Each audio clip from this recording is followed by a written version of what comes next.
अरे बेटा, ये लोग कौन थे? पिछले कुछ दिनों से तू लगातार अनजान लोगों को घर लाता है। क्यों आते हैं ये लोग घर पर? क्या चल रहा है तुम्हारे दिमाग में? कुछ नहीं माँ, आप इन सब से दूर रहो।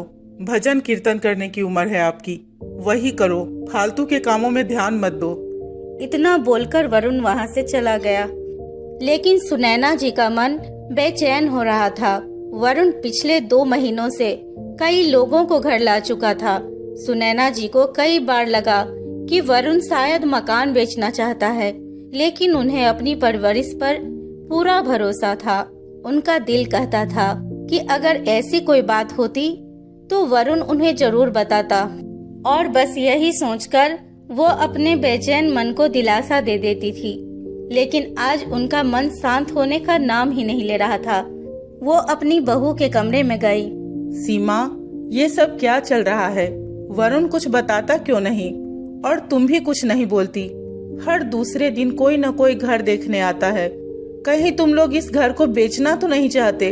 हाँ माँ जी, इसीलिए तो वरुण ग्राहकों को घर दिखाने के लिए लाते हैं। हमें लगा था अब तक आप समझ गई होंगी। क्या तुम दोनों ने इतना बड़ा फैसला ले लिया और मुझे बताया तक नहीं? मैं कह देती हूँ, मेरे रहते ये घर नहीं बिकेगा। ये घर मेरे पति की खून पसीने की कमाई से बना है। ऐसे कोई कैसे बेच देगा इस घर को? माँ जी, ये घर तो आपके बेटे के नाम पर है और उनकी तनख्वाह से चलता है। वो जब चाहे जिसे चाहे ये घर बेच सकते हैं। फिर हम लोग कहाँ जाएंगे घर बेचकर? ये सोचा है तुम लोगों ने? जी बिल्कुल सोचा है। हम दूसरा घर ले रहे हैं और आपको वृद्धाश्रम भेजने का फैसला ले लिया है। वैसे भी आप हमेशा बीमार ही रहती हैं और इलाज में भी बहुत सारे पैसे लग चुके हैं। इलाज के साथ आपको देखभाल की भी जरूरत है, जो हमसे अब और नहीं होती। जितनी सेवा करनी थी कर ली, अब हमसे और सेवा नहीं होती। इसीलिए अब आपको वृद्धाश्रम जाना ही पड़ेगा। सारा पैसा आपके इलाज में लगा देंगे तो कल को हमारे बच्चों को अच्छा भविष्य कैसे देंगे? आपको क्या पता हमारी जिंदगी में क्या क्या दुख हैं और इस महंगाई के दौर में कैसे हम घर चला रहे हैं, केवल हम ही जानते हैं। इतना सुनकर सुनैना जी के पैरों तले जमीन खिसक गई। आंखों से आंसू की धारा बहने लगी। उन्होंने पूरी जिंदगी घर परिवार के नाम कर दी थी और अब बुढ़ापे में उन्हें ऐसा दिन देखना पड़ रहा था। उन्हें अभी भी लग रहा था कि वो कोई बुरा सपना देख रही हैं। जैसे तैसे खुद को संभाला, रोती बिलखती वो अपने कमरे में पहुंची। सामने लगी पति की तस्वीर देखकर बोली, काश आप होते तो ये दिन नहीं देखना पड़ता। आपने तो मकान मेरे नाम कर दिया था, लेकिन मैं पुत्र मोह में इतनी अंधी हो गई कि बेटा का स्वार्थ न देख पाई और उसके कहने से घर उसके नाम कर दिया। अब वही बेटा मुझे वृद्धाश्रम भेजना चाहता है। माता पिता इतनी उम्मीद से अपने बच्चे को पालती है, उनकी खुशी के लिए क्या कुछ नहीं करते। याद है आपको, वरुण को बचपन में जब बुखार आता था, मैं पूरी रात नहीं सोती थी। उसके कारण नौकरी तक छोड़ दी थी।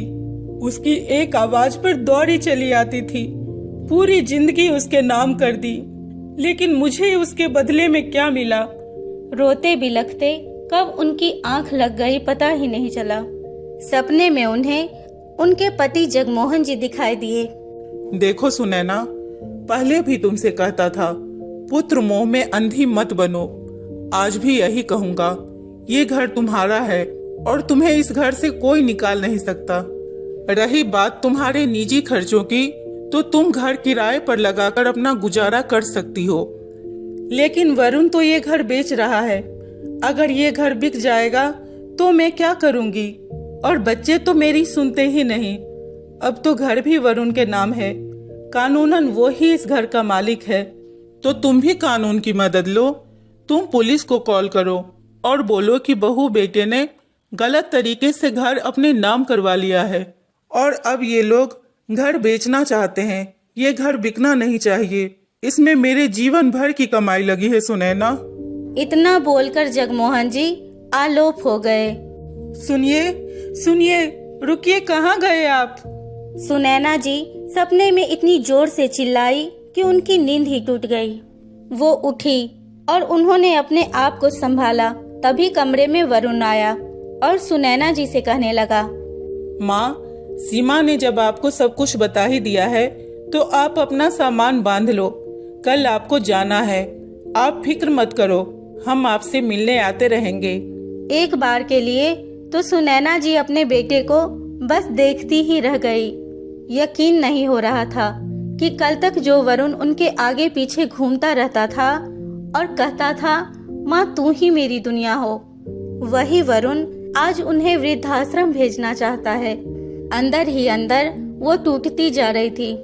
जैसे तैसे सुनैना जी ने खुद को संभाला और फिर बोली, ये मेरा घर है, तुम्हें जाना है तो इस घर से जा सकते हो। जब तक जिंदा हूँ मैं इस घर से नहीं जाऊंगी। सुनैना जी की आवाज में गुस्सा था। आप समझती क्यों नहीं माँ? आपका खर्चा हम नहीं उठा पा रहे हैं, इसीलिए मेरे पास कोई विकल्प नहीं है।